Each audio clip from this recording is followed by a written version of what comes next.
جائے گا، اور تم اس سے محبت کا دعویٰ رکھتے تھے، وہ تم سے محبت کا دعویٰ کرے گا، اور پھر جب تم اس کے محبوب ہو جاؤ گے تو پھر جو تم کہو گے وہ کیوں نہیں ہوگا، کیونکہ محبوبوں کی تو بات مانی جاتی ہے۔ عورت کوشش ضرور کرتی ہے، جو اچھی، سمجھدار، سنجیدہ، متین، خاندانی تربیت کے ماحول سے گزری ہوئی خواتین ہیں، کہ وہ اپنے مزاج کو، اپنی طبع کو اپنے شوہر کی رضا میں گم کر دیں، اور ایسی عورتیں ہی خوشگوار زندگی کا لطف اٹھا سکتی، اور پھر اس کے اثرات اولادوں پر مرتب ہو۔ اور مرد کے حقوق کو بیان کرنے کے لیے اللہ کے محبوب علیہ السلام نے جو تمثیل بیان فرمائی ہے، اور جو پیرایہ گفتگو حضور نے اختیار فرمایا ہے، اس سے بہتر ہو ہی نہیں سکتا۔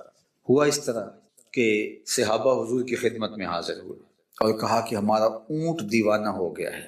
فرمایا چلو میں تمہارے ساتھ چلتا ہوں۔ صحابہ کہتے ہیں ہم ڈرے، چونکہ اونٹ جب دیوانہ ہو جائے تو پھر اس کو سنبھالنا آسان نہیں ہوتا، اور وہ سخت حملہ آور ہے۔ تو خیر حضور تشریف لے گئے، ہم بھی حضور کے ساتھ تھے۔ جو ہی دروازہ کھولا تو اونٹ دوسرے کنارے پر تھا، دوڑتا ہوا آیا۔ تو حضور کی زندگی کتنی قیمتی ہے، تو صحابہ کے سینوں میں دل تھر تھر کانپنے لگے، لرزہ بر اندام تھے کہ جانور ہے نقصان نہ پہنچا دے۔ تو کہتے ہیں وہ جب قریب آیا تو حضور کے قدموں میں سر رکھ دیا،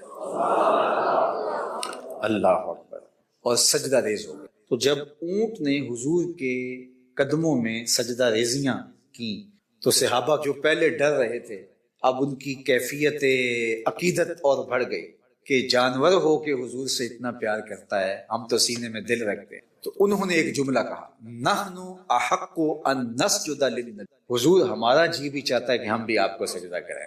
یہ جانور ہو کے آپ کی معرفت رکھتا ہے، پاگل ہو کے آپ کو پہچانتا ہے، ہم تو سینے میں دھڑکتا ہوا دل رکھتے ہیں، اور دل میں آپ کے پیار کی ایک کائنات آباد ہے۔ تو پھر ہماری پیشانیوں کے اندر بھی سجدے ٹپک رہے ہیں، ہم بھی آپ کو سجدہ کرنا چاہتے۔ تو آقا کریم نے فرمایا اگر میری شریعت میں سجدہ جائز ہوتا تو میں بیوی کو حکم دیتا کہ شوہر کو سجدہ، لیکن کسی کے لیے سجدہ روا نہیں رکھا گیا۔ تو یہ حضور نے سجدے کی ممانعات کو بھی بیان کر دیا، اور شوہر کے جو حق ہیں بیوی کے اوپر ان کو بھی بیان کر دیا۔ تو اس سے بہتر انداز گفتگو کا، تکلم کا نہیں ہو سکتا جو اللہ نے اپنے محبوب کو عطا کیا۔ اسی لیے ایک دن میرے حضور علیہ السلام نے فرمایا انا افصح العرب، بات کرنے کا جو سلیقہ میں جانتا ہوں کوئی جانتا ہی نہیں ہے، گفتگو کا طریقہ جو میں جانتا ہوں وہ کوئی جانتا نہیں۔ یعنی ایک جملے سے ان کی نفی بھی کی، اور یہ بھی بتایا اگر جائز ہوتا تو شوہر کے لیے بیوی کو سجدے کا حکم دیتا۔ خاتون ہو جو اپنے شوہر کے حقوق کو پہچانے اور حضور کے اس فرمان کو سامنے رکھے تو گھر جنت کا ٹکڑا بن جائے گا۔ اور مرد کو حضور نے کیا نصیحت فرمائی؟ مرد کو کہا کہ عورت کی اگر کچھ باتیں تجھے ناپسند ہوں تو اس بات کو دیکھو جو تمہیں پسند ہو۔ اللہ اکبر۔ اور میں کہا کرتا ہوں نکاح کے بعد یا تو شوہر اپنا گھر چھوڑ کے خاتون کے ساتھ چلا جائے، یا خاتون گھر چھوڑ کے شوہر کے ساتھ آئے، دونوں میں سے ایک تو ہوگا، لیکن یہ قربانی مرد نہیں دیتا، یہ عورت دیتی ہے۔ اور گھر سے جو تعلق خاطر ہوتا ہے، قلبی لگاؤ ہوتا ہے، گھر کی چیزوں سے جو موانست ہوتی ہے، جو انسیت ہوتی ہے، جو لگاؤ ہوتا ہے، وہ مرد کی نسبت عورت کو کہیں زیادہ ہوتا ہے۔ گھر اس کے لیے ایک عقیدت گاہ ہوتا ہے، لیکن اس بسے ہوئے گھر کو، آسودہ گھر کو کون چھوڑتی ہے؟ خاتون۔ کس کے لیے چھوڑتی ہے؟ شوہر کے لیے۔ مرد صرف یہ ذہن میں بٹھا لے کہ میرے لیے اس نے جہان چھوڑ دیا تو اس کی بہت ساری غلطیوں سے وہ درگزر کرے گا۔ تو ان کے لفظوں کی ترتیب یہ ہے، منّا علینا ربنا ام بعث فینا محمدا، ہمارے رب کا ہمارے اوپر احسان ہے کہ اس نے ہمیں محمد عربی عطا کر دیا۔ اور اگر آپ اس کا منظوم ترجمہ چاہیں تو اس کا یہ مفہوم ہوگا، فضل رب الاولا، اور کیا چاہیے، مل گئے مصطفیٰ، اور کیا چاہیے۔ تو حضور کی صورت میں اللہ تعالیٰ نے ہمیں اتنا بڑا انعام دیا کہ ایک رات کا محفل میلاد کیا، ساری زندگی بھی حضور کے نام پہ لگا دیں، حق کے شکر پھر بھی ادا نہیں۔ ہمارے بدن پہ اتنے بال نہیں ہیں جتنے رسول اللہ کے احسانات ہیں۔ ہمارا ایک ایک بال قرض رسالت میں جکڑا ہوا، ساری زندگی ان کے نام کا جھنڈا اٹھا کے ان کے ذکر کا چراغاں کرتے رہیں، حق کے شکر پھر بھی ادا نہیں۔ خدا شناسی تو بڑی بڑی بات ہے، ہم خود آشنا بھی نہ ہوتے اگر حضور تشریف نہ، ہمیں اپنی ذات سے بھی آگہی نہ ملتی، ہمیں خود ہی کا تعقل بھی نصیب نہ ہوتا، ہمیں یہ بھی نہ پتہ چلتا کہ ہم خود کون ہیں اگر حضور تشریف نہ لاتے. اور جس شخص کو یہ بھی خبر نہ ہو کہ میں کون ہوں، جسے اپنی ذات سے بھی آگہی نہ ہو، تو اس کے پلے پہ ہوتا کیا؟ اقبال نے کہا تھا اپنے من میں ڈوب کر پاجا سراغ زندگی، میرا نہیں بنتا تو نہ بن، اپنا تو بن. اور جو اپنا بھی نہ ہو، کیا اس انسان کی تقدس معاب پیشانی بتوں کے چرنوں میں پامال نہیں ہوئی؟ اپنے ہاتھوں سے مٹی، پتھر اور لکڑی کے بنائے ہوئے بت، کیا ان کے چرنوں میں اپنی پیشانی رکھ کے اس نے اپنی خودی کو رسوا نہیں کیا؟ حشرات الارض کو، چوپایوں کو، اجرام فلکیہ کو، کس کو انسان نے نہیں پوجا؟ انسان کی تاریخ تو اتنی شرمناک ہے کہ یہ مچھلی پکڑنے کے لیے کانٹے کے ساتھ جو کیچوا لگایا جاتا ہے، کسی زمانے میں یہ بھی انسان کا معبود بنا. سانپوں اور بچھوؤں کو، حشرات الارض کو، نباتات کو، بہائم اور چوپایوں کو، جلتی آگ اور بہتے پانیوں کو انسان نے اپنا معبود سمجھا. حالانکہ یہ ساری چیزیں انسان کی خدمت، نوکری اور غلامی کے لیے پیدا کی گئی. هو الذی خلق لکم ما فی الارض جمیعا، زمین میں جو کچھ ہے سب کچھ حضرت انسان کے لیے پیدا کیا. یہ جانور اس لیے پیدا کیے گئے تھے، اس کی سواری، اس کی بار برداری، اس کو دودھ اور غذا کی ضروریات وہاں پہنچائیں، یہ ان کو اپنا معبود سمجھ رہے ہیں. یہ درخت اس لیے پیدا کیے گئے تھے کہ اس کو چھاؤں فراہم کریں، اس کو آکسیجن فراہم کریں، اس کو پھل فراہم کریں، اس کے ایندھن کے کام آئیں، یہ ان کو اپنا معبود سمجھ رہے ہیں. یہ چاند، سورج، ستارے اس کی راہوں میں روشنی اجالنے کے لیے پیدا کیے گئے اور اس کے ذوق نظر کی تسکین کے لیے پیدا کیے گئے اور یہ ان کو اپنا معبود سمجھ رہے ہیں. اس کی پیشانی کہاں کہاں نہیں جھکتی. یہ تو میرے حضور آئے جنہوں نے آ کے بتایا میاں یہ تیرے معبود نہیں ہو سکتے، تیری دہلیز کے نوکر ہیں. چاند کو پوچھتا ہے، یہ دیکھ انگلی اٹھتی ہے اور چاند ٹکڑے ہو کے قدموں میں آتا ہے. سورج کو پوچھتا ہے، یہ دیکھ ہاتھ اٹھتے ہیں اور سورج بھاگتا ہوا عصر کے وقت پہ آتا ہے. ان درختوں کو پوچھتا ہے، یا میں نہیں تو ہی کہہ دے کہ تمہیں اللہ کا رسول بلا رہا ہے. درخت بھاگتے ہوئے قدموں میں سلامی دیتے ہیں یا نہیں دیتے؟ ان پتھروں کو پوچھتا ہے، یہ دیکھ پتھر ابو جہل کی مٹھی میں ہیں، کلمے محمد عربی کے پڑھ. اب انسان کو پتہ چلا کہ میں کون ہوں. اب اسے اپنی خودی سے شناسائی ہوئی، اپنی ذات سے آگئی ہوئی. اب اسے اپنے من کا پتہ ملا. اب وہ کہتا ہے فرشتہ کہنے سے میری توقیر گھٹتی ہے، میں مسجود ملائک ہوں، مجھے انسان رہنے دو. وہ کہتا ہے مجھے فرشتہ بھی نہ کہو، اس سے بھی میری شان میں فرق پڑ. فرشتوں کی پیشانی بھی میرے حضور جھکتی رہی ہے. اب اسے اپنی ذات سے آگہی، اپنی ذات کا نور نصیب ہونے لگا اور اپنے آپ کی خبر آنے لگی کہ میں کون ہوں. کانپتا ہے دل تیرا، اندیشہ ہے طوفان سے کیا، ناخدا تو، بحر تو، کشتی بھی تو، ساحل بھی تو. دیکھ آ کر کوچائے چاکے گریباں میں کبھی، کیس تو، لیلا بھی تو، صحرا بھی تو، محبت بھی تو. وائے ناکامی کہ تو محتاج ساتھی ہو گیا، میں بھی تو، مینا بھی تو، مستی بھی تو، حاصل بھی تو. آہ اس کی جستجو آوارہ رکھتی ہے تجھے، راہ تو، راہ رو بھی تو، راہبر بھی تو، منزل بھی تو. بے خبر تو جوہر آئینہ ایام ہے، تو زمانے میں خدا کا آخری پیغام. اب انسان کو پتا چلا میں کون ہوں، میری حیثیت کیا ہے اور میری اوقات کیا ہے اور میں کہاں کہاں دھکے کھا رہا ہوں اور کہاں کہاں میری پیشانی کا تقدس رسوا ہو رہا ہے. اب اسے اپنی ذات سے آگہی ہوئی. اور جنہیں حضور کی دہلیز نہیں ملی وہ آج بھی اندھیرے میں، وہ آج بھی ظلمت میں. بالکل آپ کی ہمسائیگی میں آپ دیکھ سکتے ہیں PhD ڈاکٹر ہے اور خود کے آگے ہاتھ جوڑے کھڑا ہے. اس کی عقل، اس کا فہم و ادراک، اس کی دانش و بینش اسے نہیں بتا رہی کہ جو اپنے بدن پہ بیٹھی مکھی بھی نہ اڑا سکے میری ضروریات کا کفیل کیسے ہو سکتا ہے. لیکن ہاتھ جوڑے کھڑا ہے. MBBS ڈاکٹر ہے اور گائے کے پیشاب کو تبرک سمجھ رہا ہے. اسے سمجھ نہیں آتی کہ اس میں تعفن کتنا ہے، اس کی طبیعت میں کوئی نفاست نہیں، اس میں کتنے جراثیم ہیں اس کی سمجھ میں نہیں آ رہا. دوسری جانب میں نے اپنی مسجد کی ٹوٹیوں پہ ایک 7-8 سال کے بچے کو دیکھا جو اپنے پائنچے کو مل مل کے دھو رہا. تو میں نے دور سے جھڑکنے کے انداز میں کہا کہ تم نے اتنا زیادہ پانی کھولا ہے؟ تو اس نے کہا حضرت میں گلی سے گزر رہا تھا، کسی جانور کے پیشاب کا چھینٹا میرے پائنچے پہ گر گیا اور میں سکول جا رہا ہوں. وہ کسی مدرسے کا فاضل نہیں تھا کہ اس نے نجاست خفیفہ و غلیظہ کے احکام پڑھے ہوں. ایک دوسری تیسری کلاس کا طالب علم تھا اور سکول جا رہا تھا. میں سوچ میں پڑ گیا کہ اس ڈاکٹر کو تو سمجھ نہیں آئی اور اس 7 سال کے بچے کو سمجھ آ گئی. تو اندر سے جواب آیا کہ وہ ہے ڈاکٹر لیکن اس کے ہاتھ میں دامن میرے حضور کا نہیں، اور یہ ہے بچہ لیکن ماں نے گڑتی حضور کے پیار کی تھی. اس کے تقدس اس کی روح تک اتر گیا ہے، اس کے من میں اتر گیا ہے، اسے شعور کی دولت نصیب ہو گئی ہے اگر روشنی چاہتے ہو، اجالا چاہتے ہو، زندگی کی بہاریں چاہتے ہو، من سے آشنائی چاہتے ہو، باطن سے آگہی چاہتے ہو، تو مصطفیٰ کریم علیہ السلام کی چوکھٹ پہ آنا ہوگا۔ نہ خرد کی روشنی تھی، نہ نظر کی آگہی تھی، تیری رہبری سے پہلے یہ جہاں جہان نہیں۔ تو زندگی کا سارا حسن اور زندگی کا سارا جمال اگر انسانیت کو ملا ہے تو حضور کی تحریر سے ملا ہے، حضور کی چوکھٹ سے ملا ہے۔ یہ تو آپ سنتے ہیں کہ سانپ اپنے بچوں کو کھا جاتے ہیں، لیکن تاریخ انسانی کے وہ دردناک ایام بھی ہم دیکھ سکتے ہیں جب باپ اپنے ہاتھوں سے اپنی بیٹی کو زندہ درگور کر دیتا تھا، اور معاشرہ اتنا شفاف تھا کہ اس پر بھی اسے داد دیتا تھا کہ تو نے بڑا کمال کا کام کیا۔ معاشرہ اسے تقریب کی نگاہوں سے دیکھتا تھا کہ تو اپنی عزت بچا لی، اپنی پگڑی کا کلش نیچے نہیں ہونے دیا۔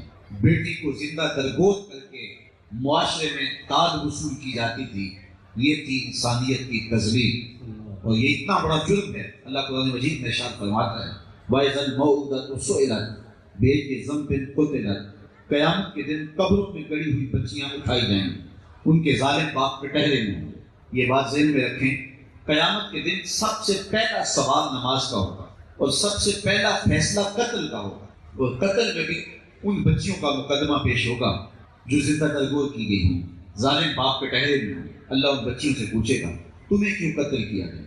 علماء لکھتے ہیں کہ بچی کو تو پتہ ہی نہیں کہ ہمیں قتل کیوں کیا گیا، ابھی شعور سنبھلنے نہیں پایا تھا کہ زندگی نوچ لی گئی، ابھی آنکھ کھلنے نہیں پائی تھی کہ بند کر دی گئی۔ انہیں کیا پتا کہ ہمارے ظالم باپوں نے ہمارے اوپر یہ غضب کیوں کیا ہے، یہ قیامت کیوں توڑی ہے، اور ہمارا ظالم سماج ہمارے وجود کو کیوں برداشت نہیں کرتا تھا۔ جس معاشرے میں بیٹیوں کو زندہ درگور کر کے فخر کیا جا رہا ہے، اور یہ اتنا گھنونا جرم ہے کہ اللہ تعالیٰ جل شانہ ان بیٹیوں سے پوچھ رہا ہے، ان کے ظالم باپ کٹہرے میں کھڑے ہیں، ان سے نہیں پوچھ رہا۔ علماء فرماتے ہیں قیامت کے دن سے کیوں نہیں پوچھا جائے گا؟ کہا اس لیے کہ وہ ظالم باپ اتنے گھنونے مجرم ہیں کہ اللہ تعالیٰ ان سے بات کرنا بھی گوارا نہیں کرتا، وہ اس قابل نہیں ہے کہ ان سے خطاب عتاب بھی کیا جائے۔ تو اتنا بڑا ظلم گٹائی سے ہوتا ہے اور اس پر معاشرے میں داد نہیں ہوتی۔ جب یہ ظلم گٹائی سے ہو رہا تھا، میرے اور آپ کے آقا و مولا نے ارشاد فرمایا بیٹیوں کو قتل کرنے والے سن لے، میری بیٹی فاطمہ میرے جگر کا ٹکڑا ہے۔ اس کو ہم نے کلمہ محبت کے روپ میں تو سمجھا ہے، کبھی اس پہلو کو بھی دیکھیں کہ یہ کلمہ جہاد بھی ہے۔ جس دور میں بیٹیوں کو زندہ درگور کر کے باپ فخر کرتا تھا، آج اگر بیٹی کے لیے میں محبت بھرے جملے بولوں تو کوئی بات نہیں ہے، یہ دور بیٹیوں سے محبت کا دور ہے۔ لیکن جب بیٹیوں کو زندہ درگور کر کے فخر کیا جاتا تھا، اس دور میں حضور کا یہ فرمانا کہ میری بیٹی میرے جگر کا ٹکڑا ہے، اور پھر یہ فرمانا کہ جو دو بیٹیاں یا دو بہنیں ان کی پرورش کرے اور پھر رضا الہی کے لیے ان کا نکاح کر دے، قیامت کے دن وہ میرے اس طرح قریب ہوگا جس طرح یہ دو انگلیاں قریب ہیں۔ اور ایک شخص نے عرض کی حضور اگر کسی کی دو بیٹیاں نہ ہوں تو ایک بیٹی والے کے لیے حضور نے وہی اعزاز قائم کیا۔ آپ سوال کو سمجھنے کی کوشش کیجیے جو اس نے کیا، اس کے پیچھے کی کہانی ہے کہ اس کی ایک بیٹی ہے، اور کہاں بیٹیوں کو زندہ درگور کیا جا رہا ہے، اور کہاں جس کی ایک بیٹی ہے وہ آرزو کر رہا ہے کاش کہ میری بھی دو بیٹیاں ہوں۔ تو یہ معاشرے کے اندر زندگی کی روشنی اور بیٹیوں کے لیے تقدس کا ماحول اور انسانیت کی عزت مصطفیٰ جان رحمت کے صدقے سے حاصل ہوتی ہے۔ آج بیٹیوں کو تقریب کی نظر سے دیکھا جاتا ہے۔ آج جوان بھائی فیکٹری میں اوور ٹائم لگا رہے ہیں کہ میں نے اپنی بہن کے ہاتھ پیلے کرنے ہیں، بوڑھا باپ جھکی ہوئی کمر پہ بھی گولیاں لاد کے مزدوری کرتا ہے کہ میں نے اپنی بیٹی کے ہاتھ پیلے کرنے ہیں۔ یہ باپ کو قتل کرتا تھا، یہ بھائی کو قتل کرتا تھا، کل میرا کوئی بہنوئی نہ بنے، لیکن آج یہ بھی فیکٹری میں اوور ٹائم لگا رہا ہے، اور یہ باپ بھی جھکی ہوئی کمر پہ گولیاں لاد کے مزدوری کر رہا ہے کہ میں نے اپنی بیٹی کے ہاتھ پیلے کرنے ہیں۔ اس کے سینے میں یہ پیار کس نے لکھ دیا؟ جواب ایک ہی ملے گا، میلاد والے نبی۔ حضور نے بیٹی کی عزت، بیٹی کی تقریب اور بیٹی کا تقدس روحوں تک اتار دیا۔ آج بیٹیاں حضور کا میلاد نہیں منائیں گی تو اور کیا کریں؟ انہیں تو ساری روشنی ہی اسی دہلیز سے ملی ہے، انہیں تو عزت کی اسی چوکھٹ سے ملی ہے، انہیں تو زندگی کی خیرات نبی کے در سے ملی ہے۔ اب اگر ان بیٹیوں کو کہا جائے کہ میرے پاس دلائل موجود ہے تو حضور کا میلاد نہ منا، تو وہ کہے گی وہ دوسری جانب کر، مجھے تو عزت ہی حضور نے دی، مجھے تو وقار ہی حضور نے دیا۔ تو معاشرے کے وہ طبقے جنہیں کوئی پوچھتا نہیں تھا، انہیں حضور نے عزت نفس دی۔ بیٹی کا روپ دیکھ لیجئے، بہن کا روپ دیکھ لیجئے، بیوی تو کسی شمار میں نہیں. جب ماں بھی سوتیلی ترکے میں بڑھتی، اور تاریخ کا یہ حوالہ موجود ہے، سکی ماں عکاس کے میلے میں 900 دراہم میں فروخت بھی ہوئی ہے، اور بہن بھی کاٹ دی جاتی کہ کل میرا کوئی بہنوئی نہ کہلائے، اور بیٹی بھی زندہ درگور کر دی جاتی، اور بیوی سے کہا جاتا اس سے تم نے سانپ کو جنم دیا ہوتا تو اچھا تھا، تم نے بیٹی کو جنم کیوں دیا؟ تو جب ان تقدس ماں رشتوں کا بھی احترام نہیں تھا تو بتاؤ اس معاشرے میں پھر بیوی کا کیا حال ہوتا ہوگا. لیکن میرے اور آپ کے آقا و مولا نے ازواج مطہرات کے ساتھ جو حسن سلوک کیا، اس سے عورتوں کے لیے جو محبت اور جو پیار تقسیم کیا، اور فرمایا کہ مجھے تمہاری دنیا سے 3 چیزیں پسند ہیں: خوشبو، منکوحہ عورتیں، اور میری آنکھوں کی ٹھنڈک نماز میں رکھی گئی. ام المومنین سیدہ عائشہ رضی اللہ تعالی عنہا فرماتی ہیں ایک دن حضور گھر تشریف لائے اور میں آبخورے میں پانی لے رہی تھی. حضور نے مجھے دیکھ کے کہا عائشہ تھوڑا سا پانی میرے لیے بھی چھوڑ دیں. میں نے پانی چھوڑ دیا. حضور نے میرے ہاتھ سے آبخورا لیا، پانی پینے لگے تو رک گئے، اور پھر مسکرا کے فرمایا عائشہ ذرا بتانا تم نے ہونٹ کہاں لگائے تھے؟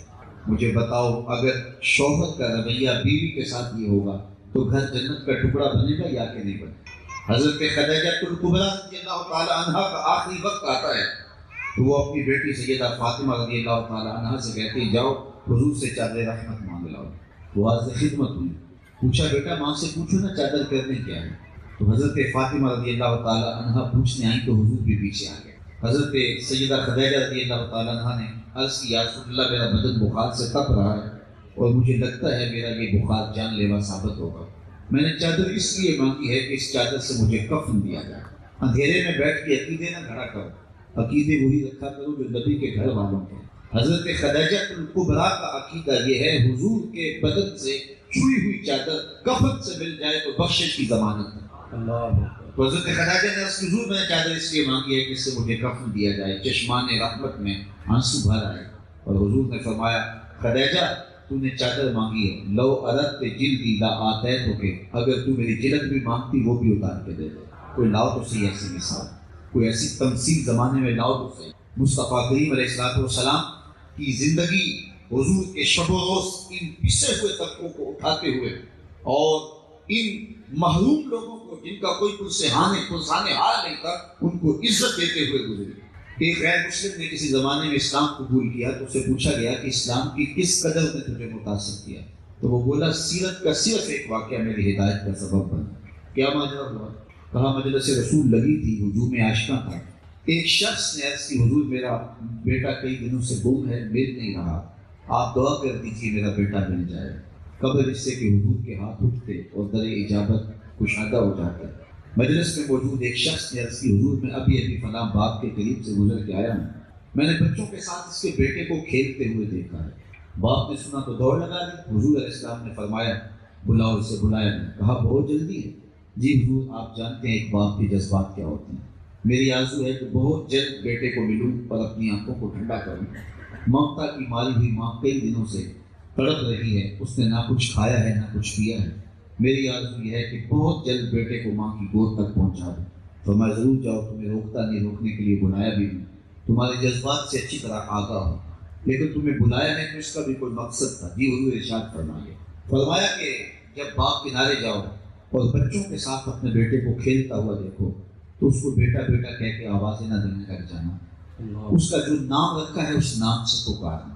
عرض کی حضور میرا بیٹا ہے، اگر بیٹا کہہ کے پکاروں گا تو حرج بھی کیا ہے، آخر وہ میرا بیٹا ہی تو ہے. فرمایا تم کئی دنوں سے بچھڑے ہو، تمہارے لہجے میں بلا کا رس اور تم نہیں جانتے، ہو سکتا ہے کھیلنے والوں میں کوئی یتیم بچہ بھی کھیل رہا ہو، اور جب تم اپنے بیٹے کو بیٹا کہہ کے پکارو گے تو اس کا کلیجہ چل جائے گا. آج میرا باپ ہوتا تو مجھے بھی بیٹا کہہ کے پکار. تو غریب کے سامنے اپنی دولت کی نمائش کرنے سے روکا گیا، یتیم کے سامنے اپنے بیٹے سے پیار کرنے سے منع کیا گیا، بیوہ کے سامنے اپنی بیوی سے محبت کرنے سے منع کیا گیا، بلکہ یہاں تک فرمایا اپنے گوشت کی خوشبو سے غریب ہمسائے کو تکلیف نہ دو، یا تو تھوڑا سا پانی اور ڈال لو اور شوربے کے ایک پیالے ہمسایوں کے گھر بھی بھیج دو، یا ایسے زاویے اور ایسے وقت میں کھانا پکاؤ کہ غریب کے بچوں تک اس کی خوشبو نہ پہنچ پائے. بچے ہوتے ہیں کہ ضد کر بیٹھے اور غریب باپ ان کی ضد پوری نہ کر سکتا ہوا تو بلکتے ہوئے بچوں کے آنسو کون پوچھے گا؟ وہ کیا کسی نے کہا تھا دوپہر کو سلا دیتی ہے بچوں کو وہ اس ڈر سے گلی میں پھر کھلونے بیچنے والا نہ آ جائے۔ کاش کہ ہم نے ان محروم، لاچار، مسکین اور ان محروم لوگوں کو دیکھا ہوتا، ان کا خیال کیا ہوتا۔ تو کہتا ہے کہ یہ واقعہ میری ہدایت کا سبب بن گیا کہ یتیم کی نزاکت قلبیہ کا اتنا لحاظ رکھا کہ یتیم کے سامنے اپنے بیٹے سے پیار کرنا اور اپنے بیٹے کو بیٹا کہہ کے پکارنے سے بھی روک دیا گیا، منع کر دیا گیا۔ تو یہ نبی، یہ آقا، یہ مولا میرے دل و جان کا کعبہ ہے اور میں ان پر ایمان لاتا ہوں۔ تو حضور علیہ السلام نے معاشرے کے پچھڑے ہوئے طبقوں کو، جن کو کوئی پوچھتا نہیں تھا، ان کو عزت دی۔ مدینہ المنورہ میں خاتون تھی جس کا توازن اپنی عقلی کچھ ٹھیک نہیں تھا اور لوگ اس کو دیکھ کے راستہ بدل لیتے تھے، اور جس سے وہ باتیں چھیڑتی پھر اس کی باتیں ختم ہونے کا نام نہ لیتے۔ ایک دن مسجد نبوی میں وہ حضور کی خدمت میں حاضر ہوئی اور حضور کو اشارہ کر کے بلایا۔ حضور دروازے پر اس کی بات سننے کے لیے آ گئے۔ اس نے کہا میں آپ سے کوئی باتیں کرنی ہے۔ فرمایا کرو۔ کہا یہاں نہیں کرنی۔ کہاں کرنی؟